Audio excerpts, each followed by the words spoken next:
Selamat pagi semua saudara-saudara. Apa kabar saudara-saudara? Coba lihat kiri kanan, yang betul kamu baik atau tidak baik. Harus jujur. Ya, harus jujur saudara-saudara. Haleluya. Tapi walaupun baik atau tidak baik, Tuhan Yesus selalu baik bagi kita. Amin. Saya selalu punya prinsip mindset bahwa kalau kita belum ditolong Tuhan hari ini, berarti nanti baru Tuhan tolong kita. Karena NTT itu artinya nanti Tuhan tolong saudara. Kalau anak teologi NTT itu nasi tahu tempe. Kalau bagi umat Tuhan, nanti Tuhan tolong. Amin. Baik, mari kita buka kitab kita pada pagi hari ini. Saya akan bicara di seri yang ketiga tentang tema besar yakni sabar dalam penderitaan. Yang pertama kita belajar tentang Ayub, yang kemarin kita belajar tentang Rasul Paulus, dan hari ini kita belajar tentang jemaat yang ada di Roma. Roma pasal 5, Roma pasal yang kelima ayatnya yang ketiga sampai ayatnya yang keenam. Tapi kalau lebih keren lagi kita baca dari ayat 1 saja ya, supaya saya jelaskannya saudara tidak perlu lagi buka ayat atau baca Alkitab. Hasil pembenaran. Sebab itu kita yang dibenarkan karena iman, kita hidup di dalam damai sejahtera dengan Allah oleh karena Tuhan kita Yesus Kristus. Ayat 2 saudara.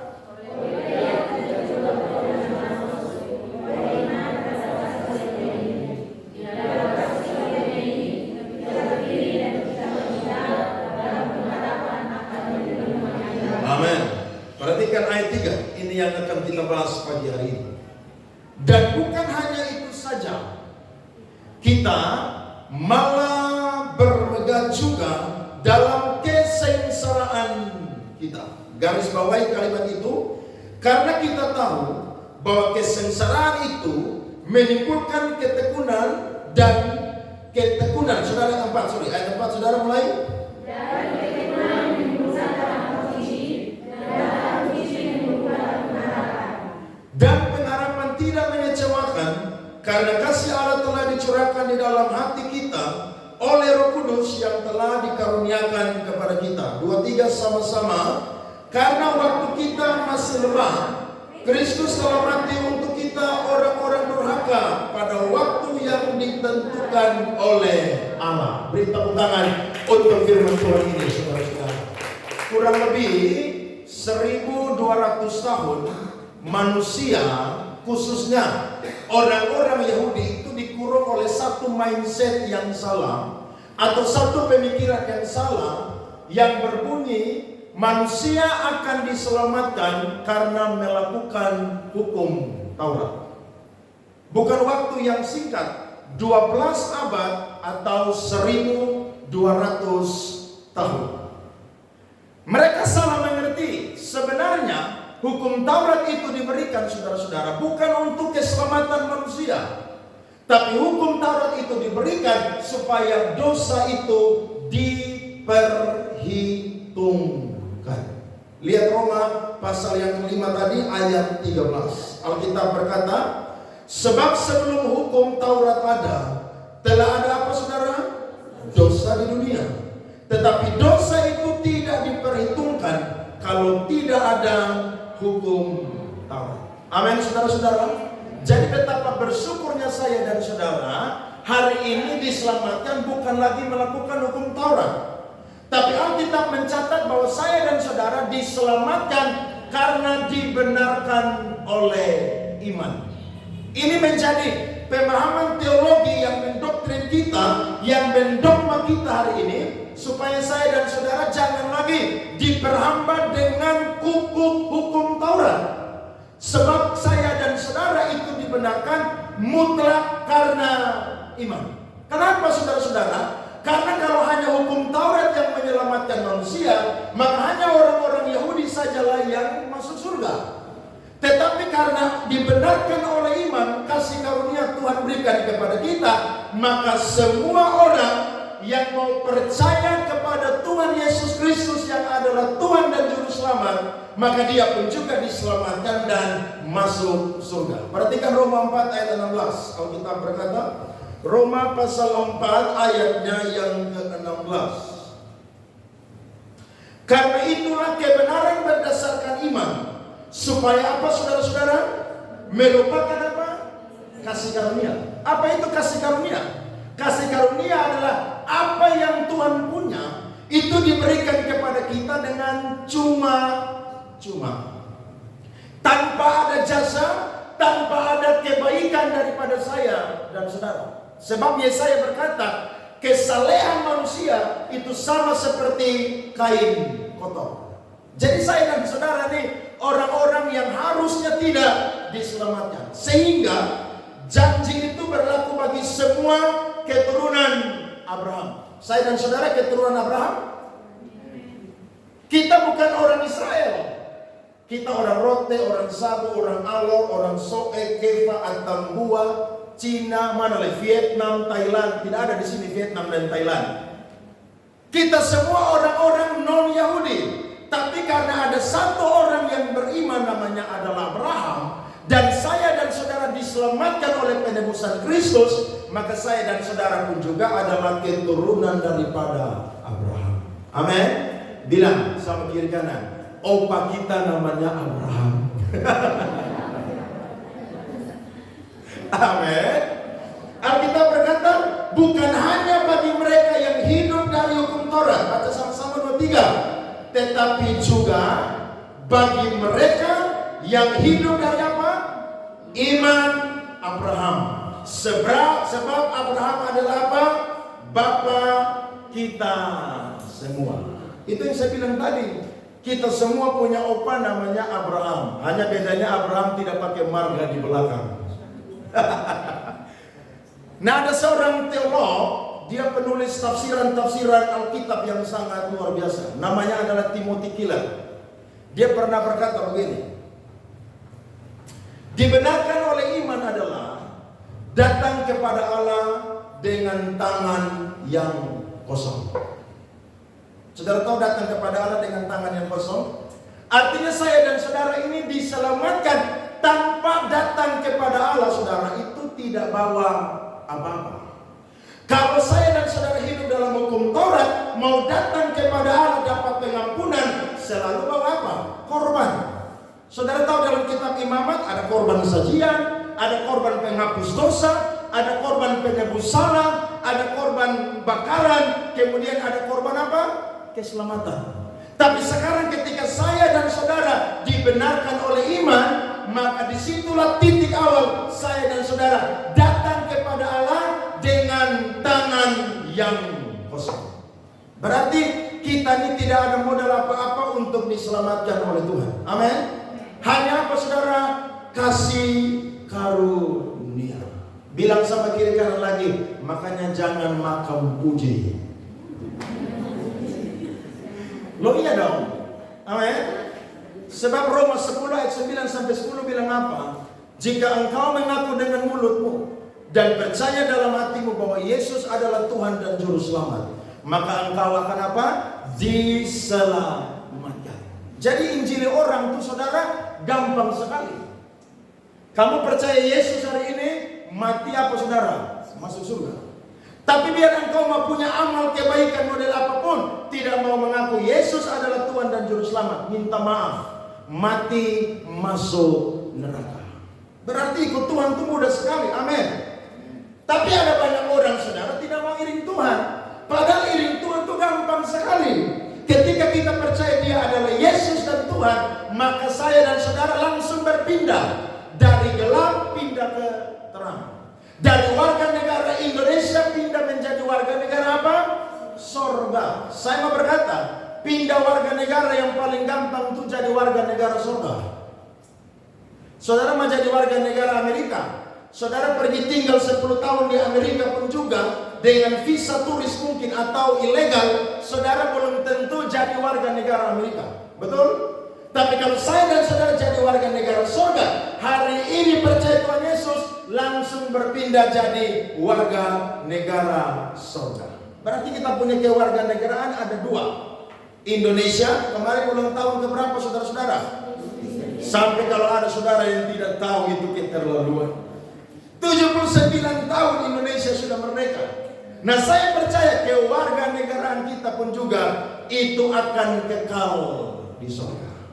Saya mencatat saudara-saudara, hasil dari pembenaran ini ternyata mengerjakan 3 mata rantai yang sangat luar biasa. Saudara sudah baca tadi. Ayat yang pertama berkata tadi, karena saya dan saudara dibenarkan, maka saya dan saudara hidup dalam damai sejahtera dengan Allah. Sebelum Kristus hadir dan mati, saya dan saudara ini adalah seteru atau musuhnya Allah. Tapi ketika Kristus mati di Kalvari, maka saya dan saudara berubah status. Jadi orang yang dimusuhi menjadi orang yang berdamai dengan Allah. Bangga atau tidak saudara? Bangga ya? Saya dan saudara dulu musuhnya Allah. Mau ketemu Allah saudara tidak bisa. Kenapa? Karena dihalangi oleh hukum Taurat yang punya aturan yang begitu ketat. Tapi ketika Kristus mati saudara, tabir bait suci dirobek jadi 2 saudara. Saya dan saudara bisa punya akses untuk berjumpa dengan Tuhan kapanpun juga. Jadi hari ini saya dan saudara bukan musuhnya Allah lagi, tapi sahabatnya Allah. Hasil pembenaran yang kedua Alkitab mencatat adalah saya dan saudara itu diselamatkan dan masuk surga. Coba perhatikan Roma pasal 5 ayat 9 sampai 10. Roma 5 ayat 9 dan 10. Lebih-lebih karena kita sekarang telah dibenarkan oleh darahnya, kita pasti akan apa? Diselamatkan dari murka Allah. Sebab jika kalau kita ketika masih seteru diperdamaikan dengan Allah oleh kematian anaknya, lebih-lebih kita yang sekarang telah diperdamaikan pasti akan apa? Diselamatkan oleh hidupnya. Jadi kalau orang tanya saudara, hari ini mati masuk ke mana? Langsung jawab, surga. Kenapa kamu yakin masuk surga? Karena Tuhan Yesus sudah mati untuk saya. Yang kedua, saya percaya dengan hati saya dan saya mengaku dengan mulut saya bahwa Yesus adalah Tuhan dan Allah. Lihat orang yang ada di samping Tuhan Yesus. Waktu dia mau mati dia berkata, kalau engkau datang sebagai raja, ingatlah aku. Yesus berkata, hari ini juga engkau bersama dengan aku di mana? Firdaus. Amin saudara. Jadi amal orang Kristen itu nomor 2. Nomor 1 adalah kasih karunia yang saya dan saudara dapatkan. Nah, yang ketiga ini saudara, yang menjadi sebuah hal yang kadang-kadang saya dan saudara tidak menerima. Tapi ternyata hal yang ketiga ini pun juga adalah hasil dari pembenaran. Saya dan saudara tadi baca ayat yang ketiga, bilang apa di situ? Kita malah bermegah juga dalam apa? Kesengsaraan kita. Nah ini yang kadang-kadang orang Kristen tidak mau terima. Karena orang Kristen berpikir, saya kan sudah jadi warga negara surga. Masa saya harus sengsara, masa saya harus menderita? Saudara hati-hati dengan khotbah yang menyesatkan. Karena ada pendeta-pendeta yang berkata, kalau saudara sudah diselamatkan, saudara tidak akan pernah menghadapi penderitaan atau kesengsaraan. Saya mau berkata, Alkitab tidak pernah berkata demikian. Alkitab selalu berkata, sekalipun saya dan saudara sudah diperdamaikan dengan Allah, sekalipun saya dan saudara sudah diselamatkan dan pasti masuk surga, tapi selama masih di dunia, saya dan saudara akan mengalami sengsara dan menderita karena nama Tuhan Yesus Kristus. Ada amin saudara? Jadi kita bukan menganut teologi kebahagiaan saja, tapi kita pun juga menganut teologi penderitaan. Kenapa? Karena Paulus pernah catat 2 Korintus 4 ayat 4 sampai 5. Perhatikan firman Tuhan. 2 Korintus pasalnya yang keempat ayat 4 sampai 5. Alkitab berkata, yaitu orang-orang yang tidak percaya, yang pikirannya telah dibutakan oleh ilat zaman ini, sehingga mereka tidak melihat cahaya Injil tentang kemuliaan Kristus yang adalah gambaran Allah. Sebab bukan diri kami yang kami beritakan, tetapi Yesus Kristus sebagai Tuhan dan diri kami sebagai hamba-Mu karena kehendak daripada siapa? Yesus.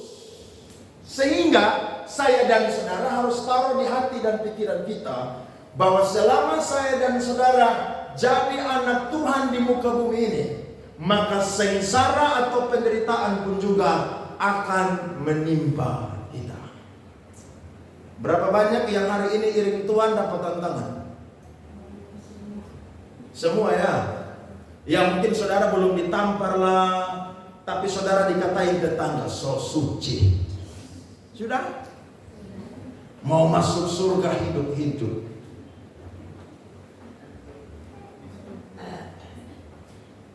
Itu aniaya-aniaya atau penderitaan yang kecil.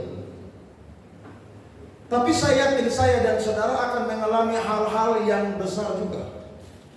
Mungkin hari ini saya dan saudara belum dibawa ke pengadilan untuk disidang. Tapi ada orang-orang yang hari ini saudara karena nama Tuhan mereka diadili dan masuk dalam penjara. Tapi saya mau berkata, itulah seni mengiring Tuhan Yesus Kristus. Sebab Yesus pernah berkata, kalau kamu tidak sangkal diri, tidak pikul salib, kamu tidak layak mengikut aku. Amin. Kira-kira saudara dengar firman Tuhan ini, adakah yang mau pindah agama? Karena berat saudara iring Tuhan. Saya dengar kesaksian pendeta Ibu Debbie Basir, saudara memberkati. Waktu saya masih di Jakarta, saya pelayanan di gereja saya, dia suka khotbah di gereja saya. Dia tuh dari Muslim pindah ke Kristen. Waktu dia pindah saudara, itu pakaian dia dibuang, ayah dia kejar dia pakai parang pedang saudara mau bunuh dia. Tapi karena orang memang berjumpa dengan Kristus secara pribadi, dia akan radikal. Dan saya mau berkata, saudara kalau bayar harga dengan Tuhan, satu hari Tuhan akan ganti dengan kemuliaan. Dan tidak heran kalau hari ini dia dipakai oleh Tuhan karena dia pernah bayar harga. Amin. Tidak ada kemuliaan tanpa apa saudara? Salib. Kemuliaan akan ada saudara ketika ada salib yang saya dan saudara itu akan apa? Pikul. Sehingga hari ini kita harus paham betul-betul. Berarti salah satu berkat dari hasil pembenaran adalah saya dan saudara pun juga menderita. Amin. Bahkan menderita kadang-kadang dari dalam juga. Suami belum bertobat menderita juga itu. Saudara cinta Tuhan, iring Tuhan, dia bilang, kamu nih mau jadi pendeta. Saudara lihat aja, kita cinta Tuhan, iring Tuhan, dia bilang, kamu mau jadi apa? Pendeta. Saudara datang ibadah, rajin di gereja, dia bilang, kamu beli kasur baru taruh di gereja satu, supaya nanti kamu tidur di sana. Saudara lihat, makanya yang masih muda belum nikah, cari pasangan hidup yang cinta Tuhan, supaya saudara pun sengsara berkurang. Amin. Supaya sengsara dari dalam itu tidak ada, hanya dari luar sana. Kalau saudara salah pilih, sengsara dari dalam, dari luar. Saya cerita ulang-ulang kan, saya pergi khotbah di Oivavi, ada satu ibu datang ibadah, suami pukul dia pakai hammer 2 kilo, taruh di sini. Karena istri rajin ibadah. Kesaksian saudara, kening ini testa benjol-benjol. Kenapa? Hammer naik. Padahal suami tidak mau ke gereja, tidak pernah mau ikut persekutuan doa, larang istri. Tapi ya nasi sudah dibubur, toh jadi saudara bergumul sudah. Tapi mumpung yang masih jomblo, masih single, yang belum konseling pranikah, yang belum diberkati, saudara timbang matang-matang.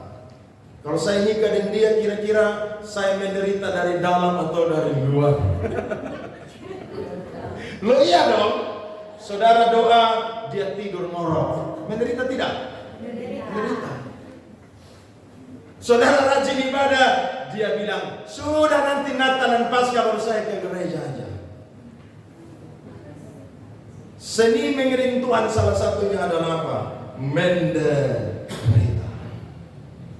Tapi memang itulah salib yang saya dan saudara harus pikul. Amin. Jadi kadang-kadang saya dan saudara tidak boleh doa tengking kalau ada penderitaan. Rasul Paulus pernah doa 3 kali supaya duri dalam dagingnya itu pergi. Tapi Tuhan bilang begini, Paulus, cukuplah kasih karuniaku bagimu. Justru dalam kelemahanlah kuasaku menjadi sempurna. Amin. Berarti dalam penderitaan pun juga kuasa Tuhan itu nampak dalam hidup saya dan saudara. Nah, saya dan saudara coba lihat latar belakang penderitaan orang-orang Kristen yang ada di Romawi, saudara-saudara. Yang pertama, saudara, ketika orang-orang Kristen itu bertobat, mereka ada di daerah Roma atau di kota Roma, maka mereka itu menghadapi 3 kesengsaraan atau penderitaan yang sangat luar biasa. Ada seorang yang bernama Selwyn White, saudara. Dia sejarawan Kristen abad 18. Dia pernah mencatat tentang ada 3 tahap kesengsaraan orang Kristen yang ada di Roma. Saya tidak tampilkan, saudara dengar saja, singkat saja.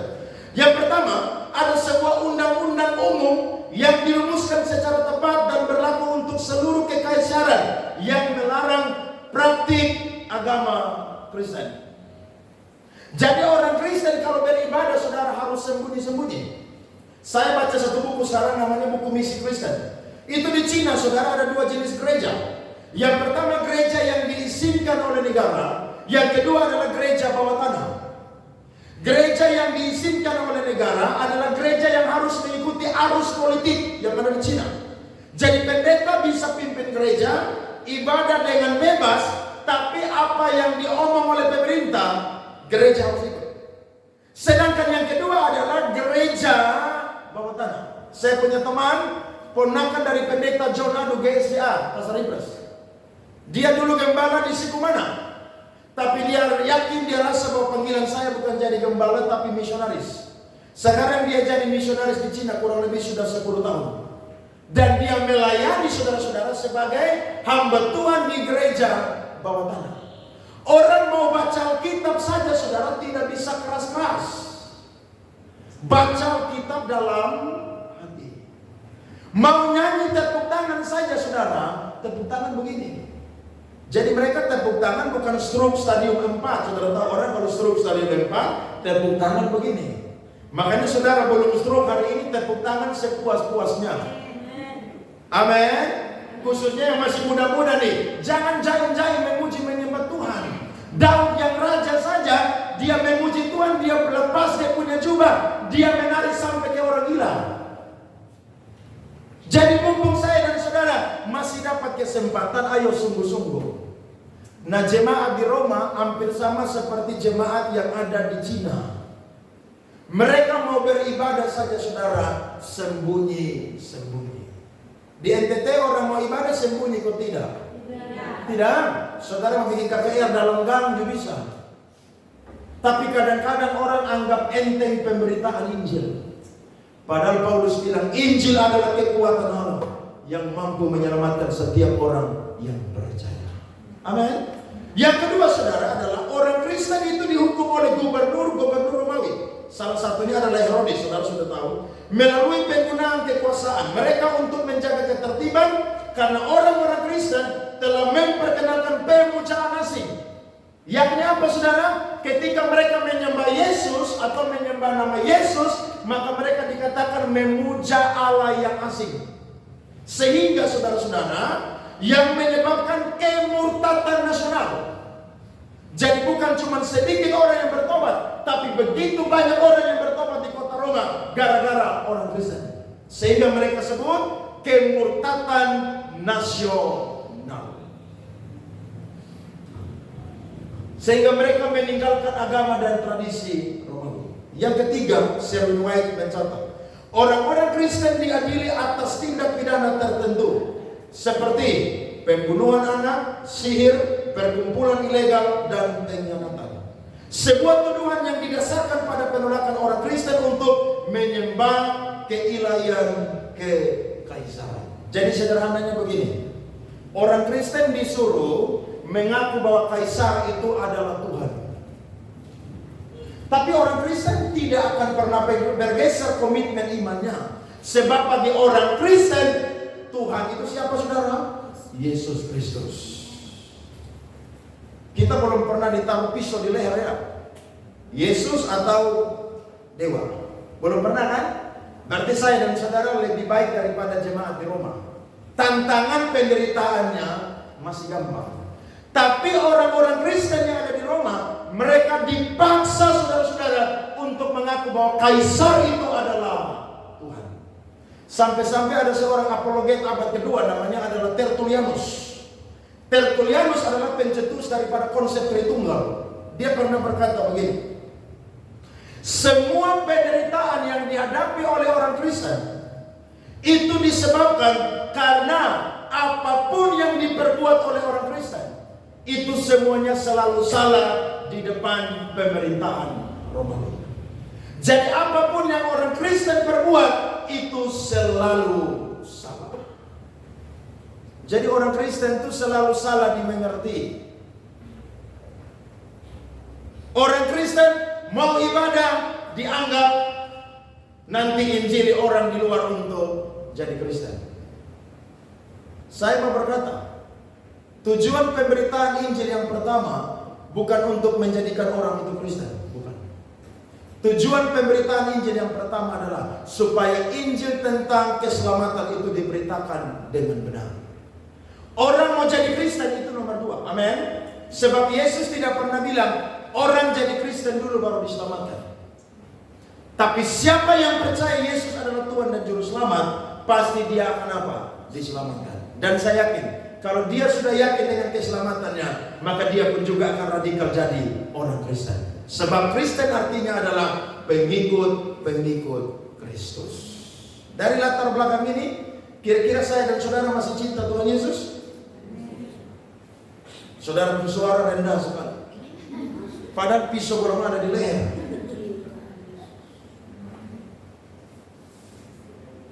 Saya pernah cerita kan, saya praktek semester 6 itu di Aceh waktu kuliah di Bandung. Dari pergi aja saudara sudah mau mati. Kenapa? Saya naik pesawat Adam Air waktu itu. 1 bulan yang lalu pesawat Adam Air itu jatuh dan hilang, tidak ditemukan. Pendeta yang suruh saya pergi pelayanan beli tiket pesawat Adam Air. Saya sebagai mahasiswa praktek tidak bisa tolak, naik aja. Sampai di atas provinsi Lampung, mesin pesawat satu rusak, saudara. Pilot bilang harus kembali ke Soekarno-Hatta. Kembali, saudara. Di samping saya orang Aceh, di samping saya nenek moyang daripada Beni orang Medan. Mereka doa dengan bahasa Aceh dan bahasa Medan. Saya cuma bilang, Tuhan, kalau Tuhan punya rencana belum selesai dalam hidup saya, pesawat ini tidak akan pernah jatuh. Karena ada saya di atas pesawat ini. Kembali landing. Sebagian penumpang tidak mau naik kapal itu, pesawat itu, beli tiket baru. Naik pesawat lain. Saya naik aja, mau jatuh, terserah udah jatuh. Mati kan masuk surga kok, mau di pelayanan praktek kan? Belum mati kan selesai, mau apa? Sampai di Aceh, aduh, 3 bulan saya pelayanan. Ada kakak tingkat saya lari dari Aceh, tidak bisa melayani. Kenapa? Karena keluar kemana-mana harus pakai peci. Perempuan keluar kemana-mana harus pakai apa? Jilbab. Padahal kita Kristen. Dan saudara tahu, beribadah di sana bukan seperti kita yang musik besar-besar, nyanyi lompat-lompat tadi. Tidak. Semua pintu gereja itu saudara dikunci dan nyanyi kecil-kecil saja. Tapi saudara tahu, ketika orang menghadapi keadaan seperti model demikian, disitulah akan muncul yang namanya iman mereka.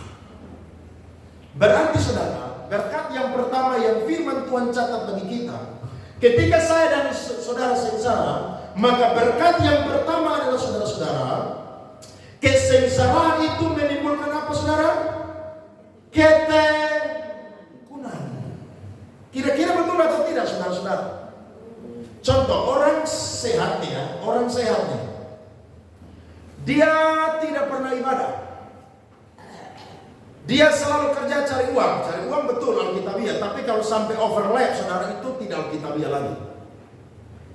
Tiba-tiba Tuhan kasih dia sakit, pergi ke dokter, tiba-tiba kanker stadium 2. Waktu dia dengar vonis dokter, kira-kira dia mulai bertekun cari Tuhan atau tidak?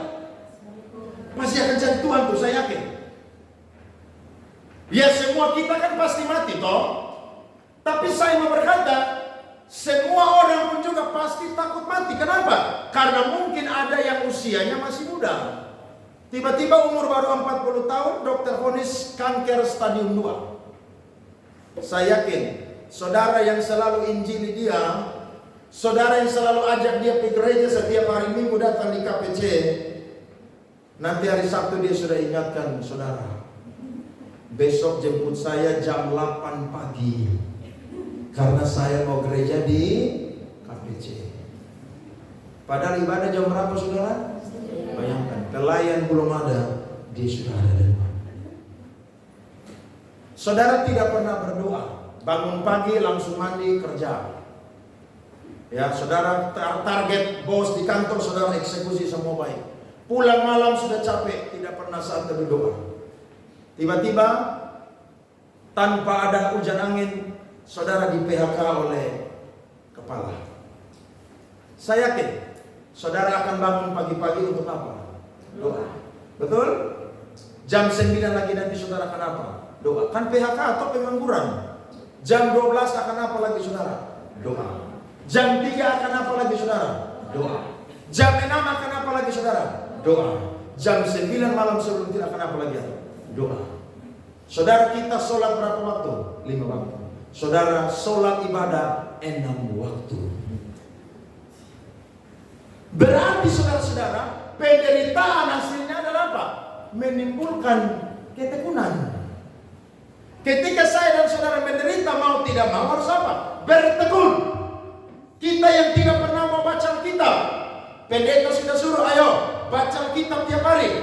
Ya, saudara anggap sudah, nanti hari Minggu baru dengar pendeta khotbah di gereja. Tapi tiba-tiba saudara sakit, akhirnya masuk rumah sakit. Saya yakin 100% orang ada di rumah sakit, waktu jarum suntik infus sudah masuk, saya yakin Alkitab pasti ada di samping dia. Amin. Saya kan pendeta suka doakan orang di rumah sakit, semua kota Kupang ini saya suka pergi rumah sakit. Kalau saya sampai di sana, pasti Alkitab itu saudara ada di dada saudara, pasti. Apalagi mereka sudah tahu Pak Andre sudah datang, maka saudara langsung acting cepat, ambil Alkitab peluk di dada. Ya kalau Alkitab kecil ke saya begini ya tidak terlalu berat. Tapi Alkitab berat 5 kilo, lu nampak sesar sayang. Lu nampak sesar akhirnya mati langsung gara-gara peluk Alkitab. Lihat tuh, orang ketika dalam keadaan baik, dia tidak akan bertekun saudara. Tapi kalau dia dalam sengsara atau penderitaan karena Tuhan berikan atau karena nama Tuhan, saya yakin itu akan menimbulkan efek yang pertama apa saudara? Ketekunan. Berarti waktu saya dan saudara dapat tantangan, itu anugerah dan saya dan saudara harus syukuri. Amin saudara. Jadi jangan doa tengking-tengking cepat. Saudara bilang, kalau ini dari Tuhan, kasih saya pundak yang kuat untuk pikul beban ini atau salib ini. Kalau ini dari Tuhan, kasih saya hati yang tangguh untuk menghadapi badai atau tantangan ini. Karena saya percaya, kalau Tuhan mau naikkan saya dan saudara, selalu dimulai dengan yang namanya apa? Ujian. Mau naik kelas di sekolah, ujian. Mau naik kelas di kampus, ujian. Mau naik jabatan di kantor, apa saudara? Ujian. Tidak ada satu orang pun yang luput dari ujian, termasuk ujian Tuhan. Berarti kesengsaraan saya dan saudara itu menghasilkan ketekunan. Coba buka Mazmur 119 ayat 71. Mazmur 119 ayat 71.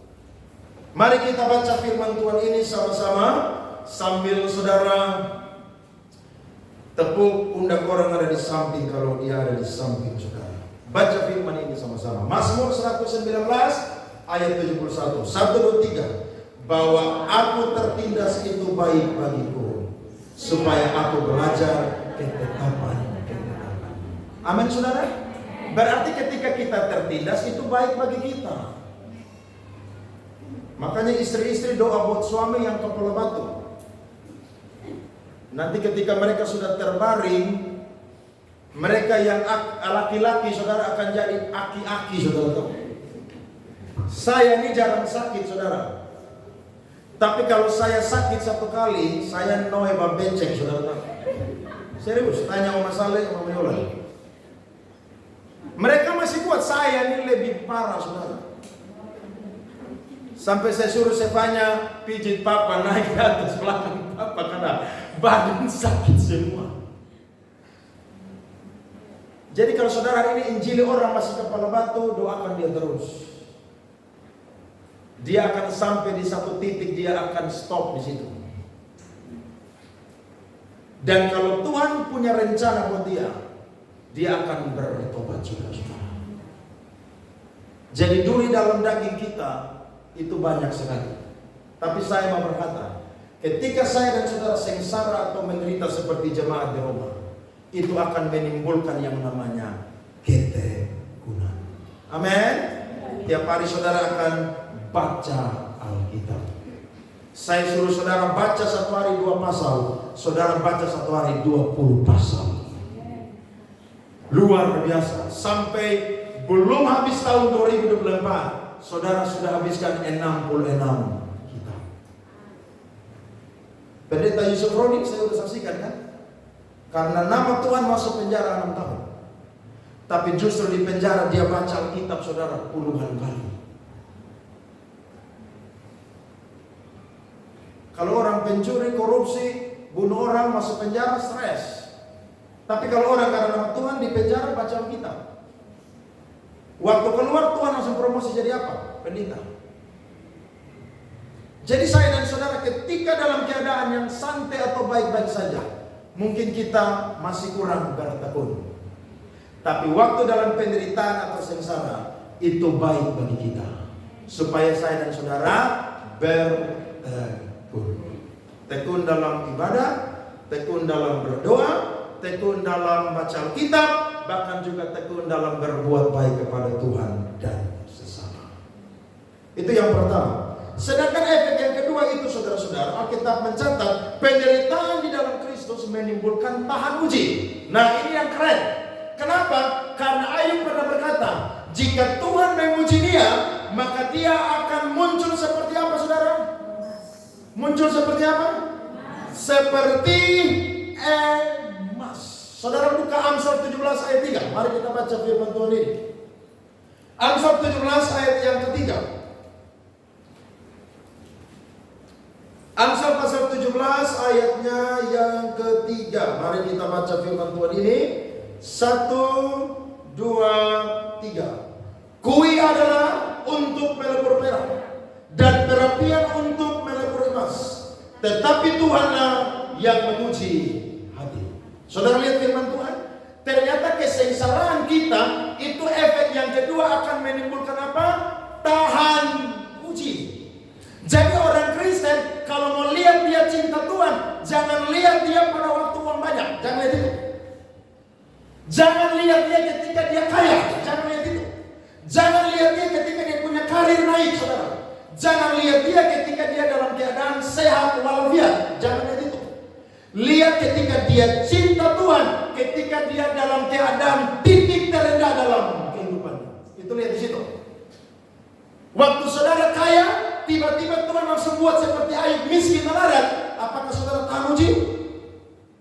Buktinya Alkitab mencatat, Ayub punya istri, tiap hari hidup sama-sama, punya anak membesarkan sama-sama. Tapi ketika Ayub dapat ujian dari Tuhan, bahkan sekeluarga itu hilang semuanya, istri Ayub bilang apa? Kutukilah Allahmu dan apa? Matilah. Tapi Ayub bilang apa?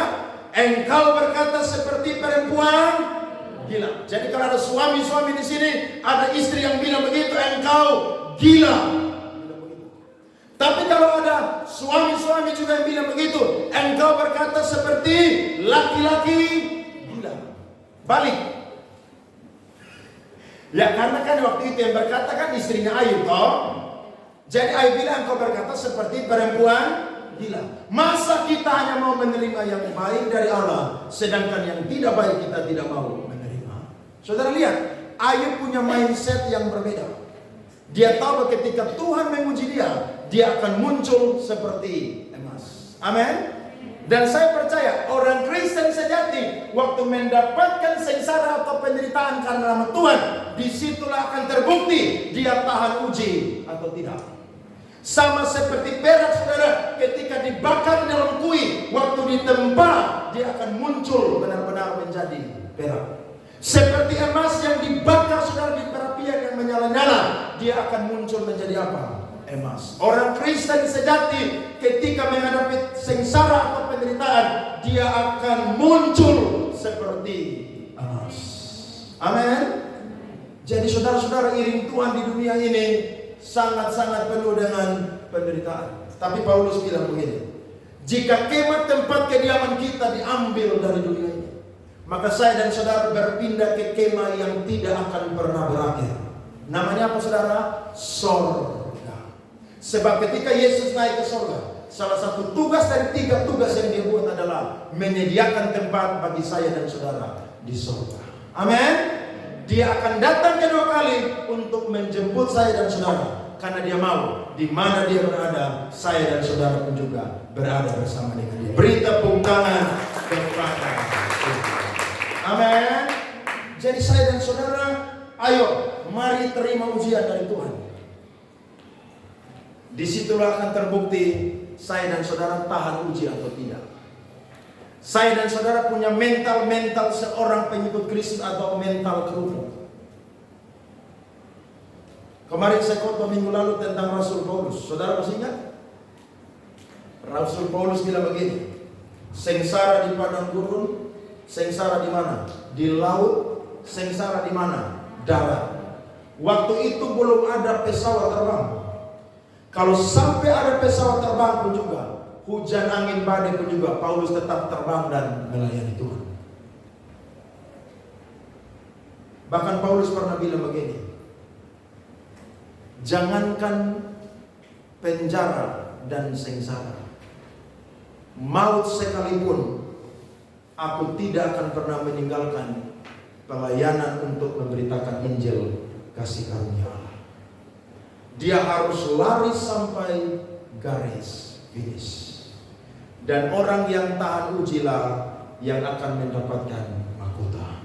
Amin. Coba lihat 1 Petrus pasalnya yang ke-1 ayat 6 sampai 7. 1 Petrus 1 ayat 6 sampai 7.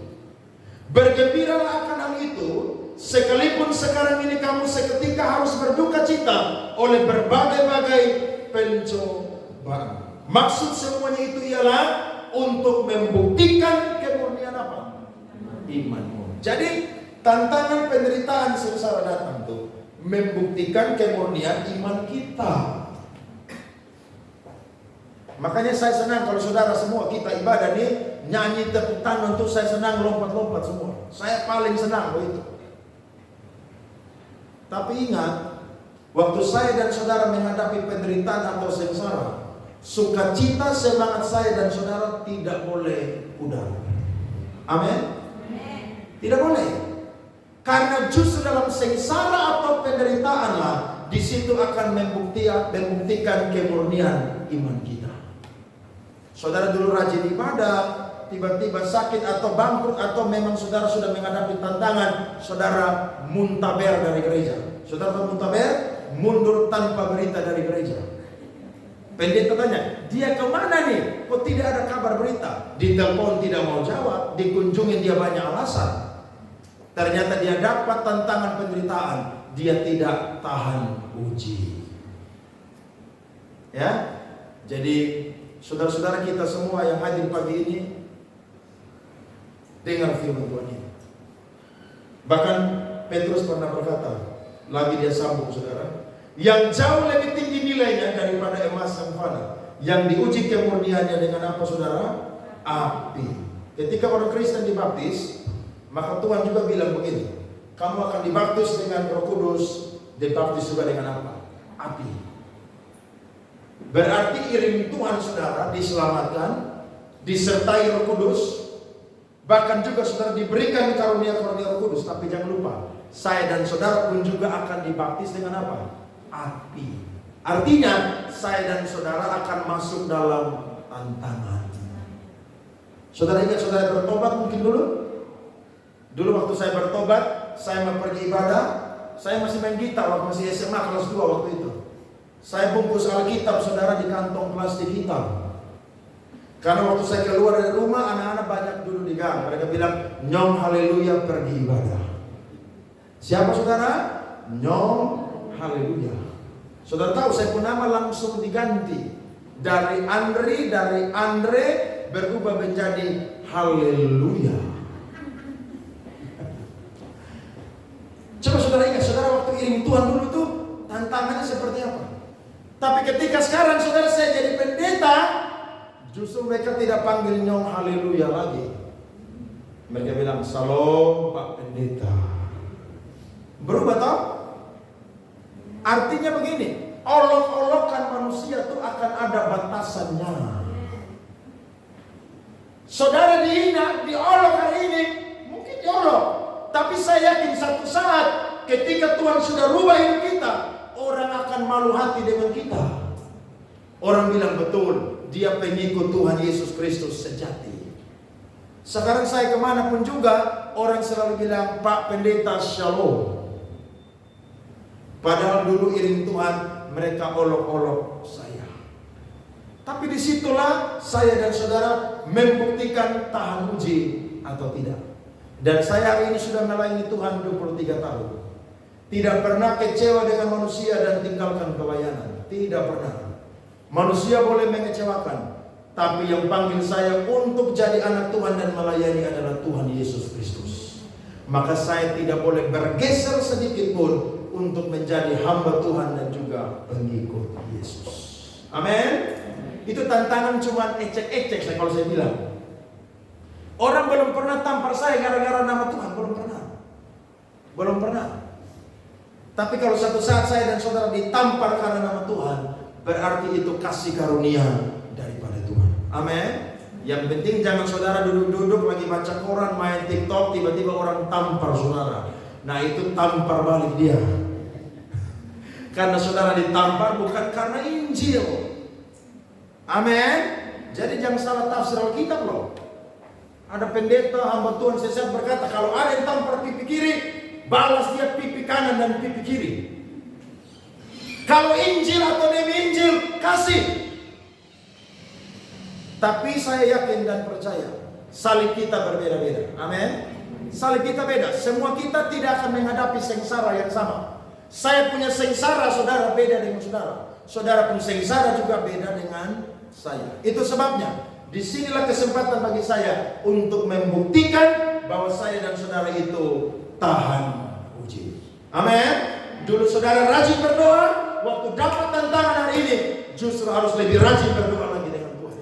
Dulu saudara rajin baca Alkitab, sekarang dapat tantangan harus lebih rajin baca Alkitab lebih dari pendeta lagi. Itu baru mantap saudara. Itu baru Tuhan bilang, malaikat ini anak luar biasa, kirim berkat melimpah buat dia. Kenapa? Karena sudah tahan uji. Yang ketiga terakhir, saudara-saudara, penderitaan di dalam Kristus itu menimbulkan pengharapan dan pengharapan tidak mengecewakan. Apa pengharapan orang Kristen? Yang pertama, pengharapan orang Kristen karena Kristus mati, betul. Dan pemberitaan Injil tidak akan berkuasa kalau tidak memberitakan tentang Kristus itu mati. Orang-orang bukan Kristen bilang begini, masa dia Tuhan, dia datang jadi manusia kemudian mati. Itu bukan Tuhan. Mereka tidak memahami bahwa justru hanya Tuhan Yesus sajalah yang bisa melakukan itu.